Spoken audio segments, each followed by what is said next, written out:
భారతదేశం చేపట్టిన ఆపరేషన్ సింధూర్ తర్వాత పాకిస్తాన్ లో తీవ్ర సంక్షోభం నెలకొంది. భారత దాడులతో పాకిస్తాన్ వణికిపోతుంది.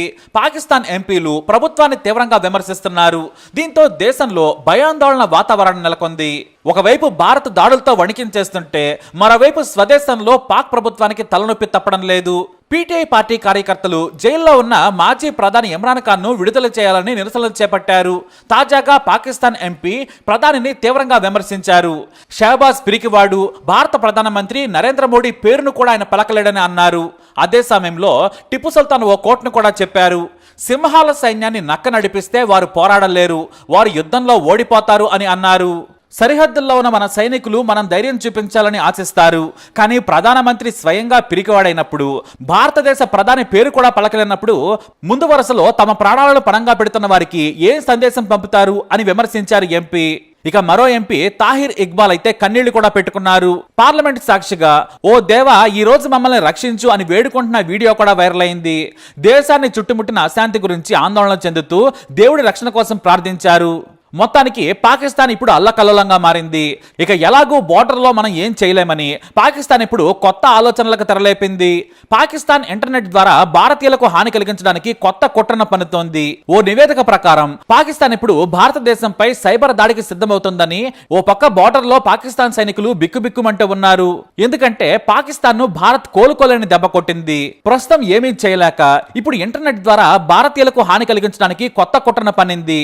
డాన్స్ ఆఫ్ హిల్లరీ అనే ఓ ప్రమాదకరమైన వైరస్ ను ఓ ఫైల్లో ఉంచి సోషల్ మీడియాలో ప్రచారం చేస్తున్నారని తెలుస్తోంది. మీరు వాట్సాప్, ఫేస్బుక్, టెలిగ్రామ్ లేదా ఈమెయిల్లో తెలియని ఫైల్ లేదా లింక్ ని క్లిక్ చేసినట్లయితే ఈ వైరస్ అటాక్ చేస్తుంది. పొరపాటున కూడా దానిపై క్లిక్ చేయకండి. ఎందుకంటే మీరు చేసే ఈ చిన్న పొరపాటు చాలా ఖరీదైనది కావచ్చు. ఈ ఫైల్లో మీ వ్యక్తిగత సమాచారాన్ని దొంగిలించడం లేదా ఆర్థిక నష్టాన్ని కూడా కలిగించడం చేస్తారు. డాన్స్ ఆఫ్ హిల్లరీ అంటే ఏంటంటే ఇది వీడియో ఫైల్స్ లేదా డాక్యుమెంట్ల రూపంలో వ్యాప్తి చెందుతున్న ప్రమాదకరమైన మాల్వేర్. ఈ మాల్వేర్ మీ పరికరంలోకి ప్రవేశించిన తర్వాత అది యాక్టివ్ గా మారుతుంది. మీ బ్యాంకింగ్ వివరాలను కానీ పర్సనల్ డేటాను కానీ దొంగిలించే ప్రమాదం ఉంది. ఈ వైరస్ తెలియని లింకు లేదా అటాచ్మెంట్ ద్వారా మీ డివైస్ లోకి చేరుకోవచ్చు. మీరు taskschc.exe అనే ఫైల్ ను కనుగొంటే మాత్రం ఆ ఫైల్ పై పొరపాటును కూడా క్లిక్ చేయకండి. ఇక మాల్వేర్ దాడుల నుంచి మిమ్మల్ని మీరు ఎలా రక్షించుకోవాలంటే యాంటీవైరస్ సాఫ్ట్వేర్ ఉపయోగించండి. అలాగే మీ ఓఎస్ ని కూడా అప్డేట్ చేయండి. అనుమానాస్పద లింకులు, అటాచ్మెంట్లపై క్లిక్ చేయడం మానేయండి. బలమైన పాస్వర్డ్ ను ఉపయోగించండి. ఏదైనా యాప్ డౌన్లోడ్ చేసుకున్నప్పుడు చాలా జాగ్రత్తగా ఉండండి. సైబర్ క్రైమ్ హెల్ప్ నంబర్ కూడా మీరు డైల్ లిస్ట్ లో ఉంచుకోండి. మీరు గాని అనుకోకుండా తెలియని ఫైల్ క్లిక్ చేసి ప్రమాదంలో పడినట్టయితే వెంటనే 1930కి కాల్ చేసి మీకు జరిగిన విషయాన్ని చెప్పండి. ఇది national cyber crime help line number. ఎందుకంటే పాకిస్తాన్ ఇండియాని దెబ్బతీయడానికి చేయాల్సినవన్నీ చేస్తోంది. పాపం ఇప్పుడు ఏమీ చేయలేక తమ సోషల్ మీడియాలో ఫేక్ పోస్టులు పెట్టుకుంటోంది. పాకిస్తాన్ కి చెందిన సోషల్ మీడియాలో ప్రముఖులు సైతం తప్పుడు ప్రచారాలకు తెరలేపారు. యుద్ధంతో ఇండియాతో సంబంధం లేని వీడియోలు, పోస్టులు పెట్టుకుంటున్నారు. వాటిపై పీబీఐ ఫ్యాక్ట్ చెక్ చేస్తోంది. నిజాలు వెంటనే బయట పెట్టేస్తోంది. జమ్మూ ఎయిర్ ఫోర్స్ వీడియో ఒకటి బయట పెట్టింది. మహమ్మద్ అలీ రెజా రజు అనే వ్యక్తి తన ట్విట్టర్ ఖాతాలో ఓ వీడియోను పోస్ట్ చేశాడు. బ్రేకింగ్, ఇండియాలోని జమ్మూ ఎయిర్ బేస్ లో చాలా చోట్ల ప్రభావం పడ్డట్టు తేలింది అని రాసుకొచ్చాడు. దీనిపై పీబీఐ ఫ్యాక్ట్ చెక్ చేసింది. అయితే ఆ వీడియో 2021లోదని తేలింది. ఈ దెబ్బతో పాకిస్తాన్ పరువు మళ్లీపోయింది. ఇక పాక్ బాంబుల వర్షం కురిపించిందట. పాకిస్తాన్ ఆర్మీ ఇండియాపై బాంబుల వర్షం కురిపించిందంటూ సోషల్ మీడియాలో ఓ వీడియో వైరల్ గా మారింది. దీనిపై కూడా పీబీఐ ఫ్యాక్ట్ చెక్ చేసింది. అది ఓ వీడియో గేమింగ్ అని తేలింది. ఇక పాకిస్తాన్ ఇండియన్ ఆర్మీకి చెందిన సుఖోయ్ 30ని పేల్చేసిందట. ఓ పైలట్ ను ప్రాణాలతో పట్టుకున్నారని ఓ పాక్ వ్యక్తి పోస్ట్ పెట్టాడు. ఆ పోస్ట్ పై పీబీఐ ఫ్యాక్ట్ చెక్ చేసింది. అది కూడా ఫేక్ అని తేలింది. అది 2014 సంవత్సరంలో మహారాష్ట్రలో కూలిపోయినట్లు తేలింది. ఇలా పాపం ఏమీ చేయలేక సోషల్ మీడియాలో పోస్టులు పెట్టుకుని ఇప్పుడు దేశంలో కూడా పరువు పోగొట్టుకుంటున్నారు. ఒక పక్క పార్లమెంట్ లో కొట్టుకు చేస్తున్నారు. బోర్డర్ లో అయితే పాక్ సైనికులు చనిపోతున్నా కూడా సిగ్గు రావడం లేదు. ఏదో ఓ రకంగా ఇండియాని దెబ్బతీసేందుకే ప్రయత్నిస్తున్నారు. ఇప్పుడు ఇంటర్నెట్ ద్వారా కూడా అటాక్ చేస్తున్నారు. కాబట్టి ఏదేమైనా ఇప్పుడు ప్రతి ఒక్కరూ జాగ్రత్తగా ఉండడం మంచిది.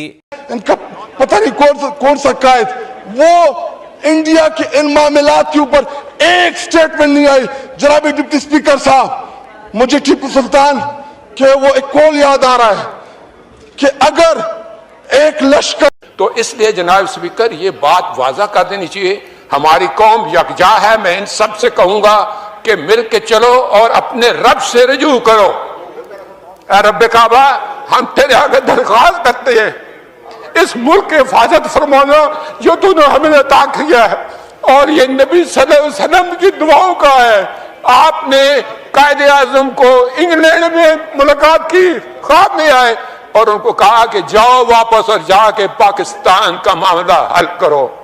आप खान कलात को ख्वाब में आके ये हुक्म दिया कि तुमने पाकिस्तान की सरना ये मुल्क बन के रहेगा और तुमने तो ये ऐसा बड़ा मौजज़ा है कि अल्लाह पाक ने ये हमें अता किया है और अल्लाह पाक इस मुल्क की हिफाजत फरमाएंगे।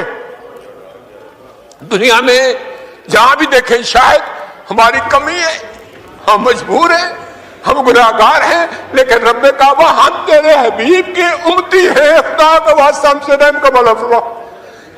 आप चले जाएं उधर फिलिस्तीन में चले जाएं, कश्मीर में चले जाएं, जहां भी जाएंगे मुसलमानों के साथ वो ऐसे रो रहा है जो हम सोच भी नहीं सकते हैं।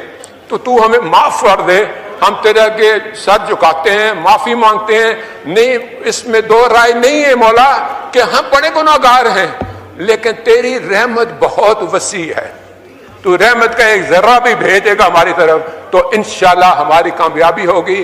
और दुआ करते हैं रब्बे काबा कि इस मुल्क की हिफाजत फरमा और हमें दुश्मनों पर जो है वो फकीर अता फरमा और हमें उनको सरनगू करने की ताकत अता फरमा। मैं दुआ गो हूँ आर्म फोर्सेस के लिए, पाकिस्तानियों के लिए कि अल्लाह पाक हम सब की हिफाजत फरमाए